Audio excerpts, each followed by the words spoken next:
dan kemudian malamnya muncul berita atau bocornya surat dakwaan yang menyebut Budi Ari ikut mendapatkan atau ada jatah fee sebesar 50% terkait pengamanan situs judi online.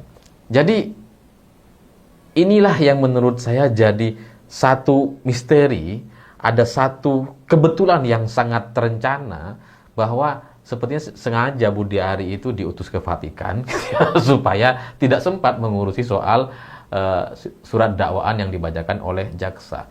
Karena sangat presisi sekali, sangat kebetulan sekali. Sore jam 3 atau jam 4 muncul berita Budi Ari diutus ke Vatikan, dipilih oleh Presiden untuk hadir di acara pelantikan Paus, dan bahkan Budi Ari juga sudah mengkonfirmasi ke media bahwa ya, saya akan berangkat malam ini juga atau dini hari ini juga, sore waktu itu gitu ya. Dini hari ini nanti akan langsung berangkat dan direncanakan akan tiba di Roma pada Sabtu pagi, kata Budi Ari. Itu berita jam 4 sore. Saya sudah dihubungi sama Sekretariat Kepresidenan bahwa kita akan langsung berangkat ke sana. Jadi kayak penuh kebanggaan karena diutus sama presiden gitu kan. Nah, coba kita bayangkan ketika Budi Ari sudah mengkonfirmasi bahwa dia diutus ke Vatikan dan dia akan berangkat, dia mengiyakan dan beritanya sudah ada di mana-mana. Kemudian beberapa jam setelahnya atau 3 jam setelah itu muncul surat dakwaan yang bocor ke media. Dalam situasi yang seperti ini jelas Budi Ari nggak bisa membatalkan karena dia sudah terlanjur mengiyakan, dia sudah bilang ke wartawan akan berangkat. Kalau nggak berangkat justru akan dianggap membangkang gitu ya, nggak sesuai dengan instruksi presiden.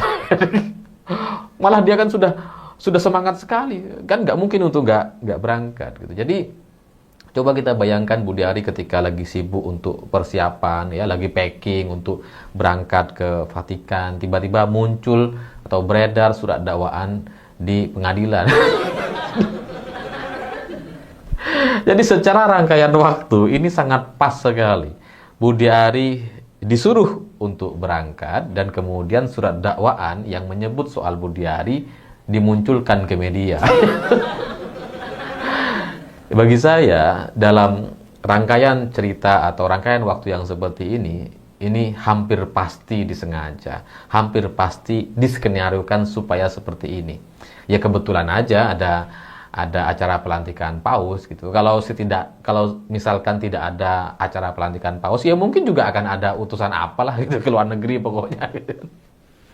Yang kemudian membuat Budi Ari tidak berada di Indonesia. Jadi ya ketika Budi Ari keluar dari Indonesia, berita ini muncul dan kemudian habis di semua media, digoreng habis, bukan digoreng sih, diberitakan habis-habisan. Kalau kita lihat hari ini, hampir semua berita di media mainstream hari ini itu penuh dengan berita soal surat dakwaan yang dibacakan oleh jaksa pada hari Rabu. Jadi peristiwa hari Rabu baru meledak di hari Sabtu ketika Budi Ari berada di Roma. Ketika Budi Ari sudah tidak ada di Indonesia.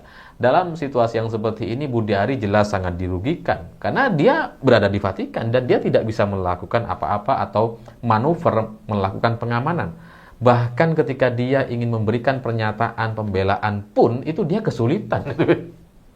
dia kesulitan tuh. Ya untungnya dia bisa kemarin gitu ya wawancara dengan SCTV, tapi untuk manuver-manuver yang lain jelas itu akan sangat terbatas sekali. Setidaknya Budi Ari tidak bisa kemudian tiba-tiba sowan ke Solo misalkan untuk mengalihkan perhatian media gitu ya. Tidak bisa melakukan pertemuan dengan Presiden Prabowo misalkan. Jadi ini benar-benar habis dia dari hari Sabtu, Minggu, Senin hari ini. Semua berita-berita di media itu menjelaskan soal kronologi bagaimana dalam surat dakwaan itu Budi Ari ikut terlibat dalam kasus judi online atau kasus pengamanan terhadap situs-situs judi online.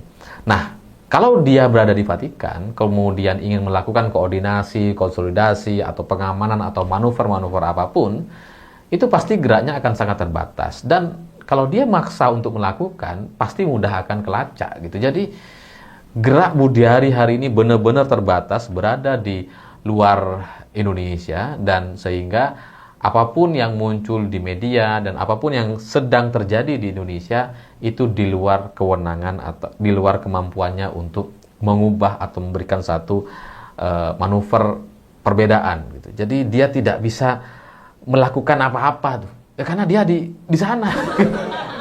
Ya, pasti kan sangat kesulitan sekali. Jadi narasi-narasi atau cerita dari surat dakwaan yang dibacakan pada hari Rabu dan kemudian muncul pada Jumat malam itu, hari ini, hari Senin itu bisa dibilang sudah sangat matang sekali.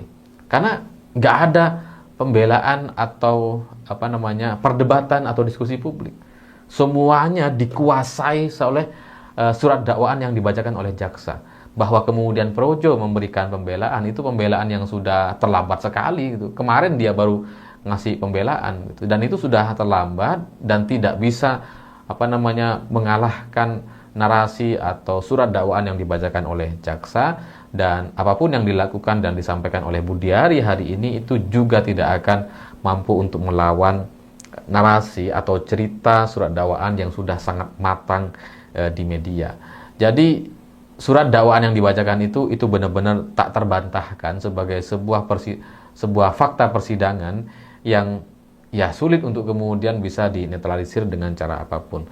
Dan saya juga menjadi semakin curiga bahwa ini seperti atau nampaknya disengaja, karena hari ini muncul satu berita yang unik gitu ya, bahwa jaksa kemudian memberikan jawaban, ya ditanya sama wartawan sih, tapi ya kita akan tahu lah gitu ya, dalam situasi politik yang seperti ini bisa aja tanya dong nanti saya jawab.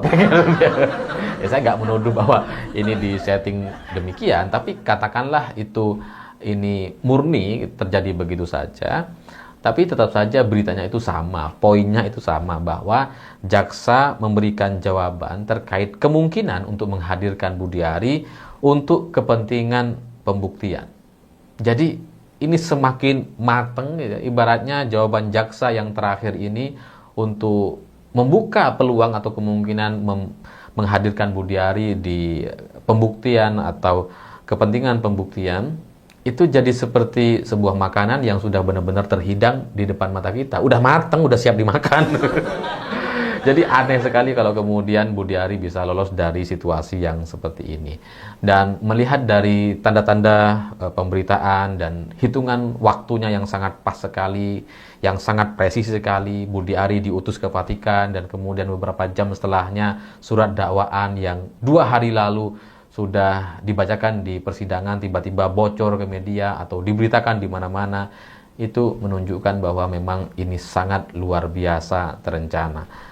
Jadi ya kita lihat saja apakah Budiari akan masih menunjukkan kesaktiannya, karena bisa aja lolos gitu ya. Desember lalu dia masih bisa lolos tuh setelah diperiksa gitu kan. Tapi saya jadi tiba-tiba teringat dengan mantan menteri KKP atau Edi Prabowo ketika pulang dari Amerika waktu itu dan kemudian ditahan di bandara. Ya saya nggak tahu apakah ini akan dibuat sama seperti itu gitu. Iya, menarik sekali teman-teman penyampaian dari cuplikan video sebelumnya yang disampaikan oleh saudara Aldi Purrahman soal Budi Ari Setiadi. Ini ketua Projo nih ya, waktu itu ya. Nggak tahu sekarang masih tetap ketua Projo atau enggak ya. Pro Jokowi ya. Dan sekarang banyak mengatakan pro judi online ya. Itu banyak sekali cibiran-cibiran netizen itu seperti itu ya. Namanya Budi Ari jadi judi Ari. Netizen ngada-ngada ya. Nah kemudian teman-teman, memang isunya kan beliau dapat fee ya, ya semacam bonus lah atau apa, atau jatah lah gitu ya, 50% dari bandar judi online ini ya, karena mungkin ya melindungi atau mungkin atau apa tugas Budi Ari di sana, kita nggak tahu.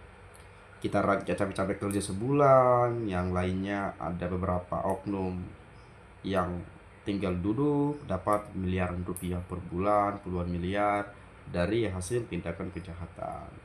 Isunya seperti itu yang saya dengar ya.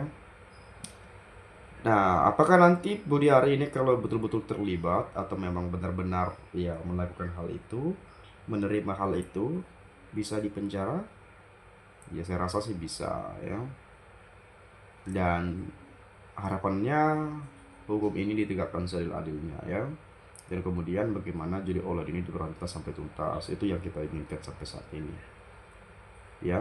Karena kita sadar banyak sekali juga sudah merasakan keresahan ya, dan bahkan banyak korban ya judi online ini. Ada yang jual tanah, ada yang sampai cerai, ada yang sampai ya jual tanah, gadaikan sertifikat, berantem sama suami istri ya, bapak anak dan lain-lain, sampai bunuh diri, bahkan mungkin frustasi, banyak hutang dan seterusnya. Mungkin saja ada korban-korban seperti itu teman-teman. Jadi sangat disayangkan sekali kalau ini tidak bisa dituntaskan. Jangan hanya menangkap admin, jangan hanya menangkap yang menyebarkan situs website, tapi tangkaplah bandarnya. Cari, masa sih nggak tahu bandarnya siapa gitu ya. Sekelas negara kita ini, sekelas zaman modern saat ini, masa nggak bisa dicari tahu bandarnya siapa sebetulnya? Memang akar dibalik ini semua, atau diblokir saja. Kalau mungkin mungkin kan di luar sana kan masih bebas lah gitu ya. Ya kalau biar tidak masuk di Indonesia, ya udah blokir aja situsnya, udah kan sekali ya. Blokir aja sistemnya, seperti itu kurang lebihnya teman-teman ya. Menurut pandangan hemat saya. Tetapi memang bukan mudah gitu ya. Bukan mudah, tapi bukan berarti nggak bisa gitu ya. Kalau ada usaha, kalau yang ada niat ya bisa-bisa saja sebetulnya. Ya tapi itulah teman-teman ya.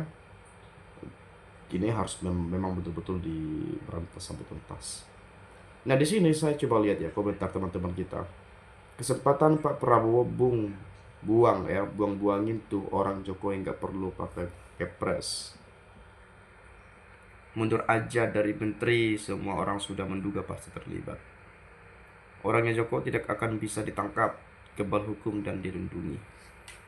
Budi Ari terima 50% duit pengamanan situs judi online, dan beliau ketua pro Jokowi ya.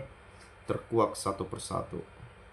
Oh, menerima pengamanan ya. Jadi Budi Ari ini mengamankan dan dapat fee 50%, diduga kan seperti itu. Dan itu bukan dari berita Kompas, bukan Metro atau apa, tapi langsung dari kejaksaan ya.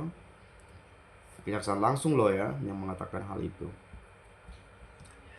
Mau politis atau tidak, mau apapun, justru menunjukkan ternyata hukum di Indonesia bisa disetting. Kapan berita keluar, kapan ditangkap, dan lain-lainnya. Kapan kasus dibuka, kapan kasus mengendap, bahwa hukum di negeri ini bobrok. Rakyat juga yakin seyakin-yakinnya ada keadilan dari Tuhan, harap tenang ya.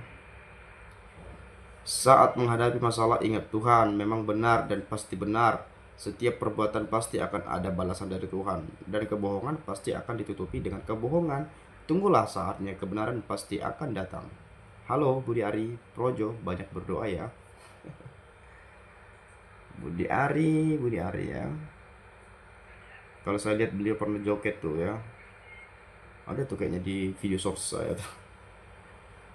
Sudah diduga kebanyakan orang rakyat seluruh Indonesia ya. Dari sini era Jokowi terungkap, dan alam dan Tuhan bekerja. Biasanya orang-orang tersangka koruptor itu senjata dijolimi dan bawa-bawa Tuhan. Tapi lupa orang jahat Tuhan itu paling benci, apalagi manusia di dunia ini. Orang jahat sudah bawa-bawa Tuhan, yakin ini pasti kena. Sudah lama rakyat minta Budi Ari dan Bahlil, orang Jokowi, dari dalam daging Presiden Prabowo, dan masyarakat desak orang-orangnya Jokowi diganti. Memang ini sudah lama sekali gitu ya. Gimana orang-orangnya Pak Jokowi itu biar diganti saja, dicopot saja, baik itu di kejaksaan, baik itu di kepolisian, di TNI, di kementerian dan lain-lain. Itu kan banyak sekali masyarakat Indonesia yang mengatakan bahwa ya nggak usah pakai orang-orangnya Pak Jokowi, ganti aja orang-orangnya Pak Jokowi. Tapi dalam bahasa kasarnya gitu ya, singkirkan orang-orang Jokowi. Saya nggak tahu kenapa sampai ada pernyataan seperti itu, permintaan seperti itu. banyak meskipun tak semua mengatakannya gitu ya. Kemudian menteri di kabinet gemoy titipan Jokowi semua, apalagi menteri kesehatan perlu diselidiki jasanya juga, bahas bang. Jangankan ikut terlibat, sebagai seorang pemimpin harusnya ada etika, rasa malu dan mundur. Apalagi terlibat, seorang pimpinan harus dihukum lebih berat. Saya yakin dilibatkannya TNI untuk pengamanan di gedung kejaksaan akan ada peristiwa besar. Misalnya penjahat yang mau diadili, mungkin ada intelijen memberi masukan, akan ada perlawanan dari pelaku dan pelindung kejahatan sehingga negara tidak bisa memberi kesejahteraan pada rakyat. Benar Pak Prabowo, sebagai seorang pemimpin tugasnya sebagai pelayan rakyat agar rakyat bisa hidup dengan baik karena mereka digaji untuk mengatur negara ini. Buat Mas Budi Ari, percayalah pada keadilan Tuhan. Kalau memang terbukti korupsi ya silakan mendekat di penjara, mendekap di penjara ya. Itulah keadilan Tuhan yang sebenarnya, semoga tidak terbukti ya. Ya semoga saja kasus ini bisa terungkap dengan jelas. Itu saja, terima kasih, salam dan sampai jumpa.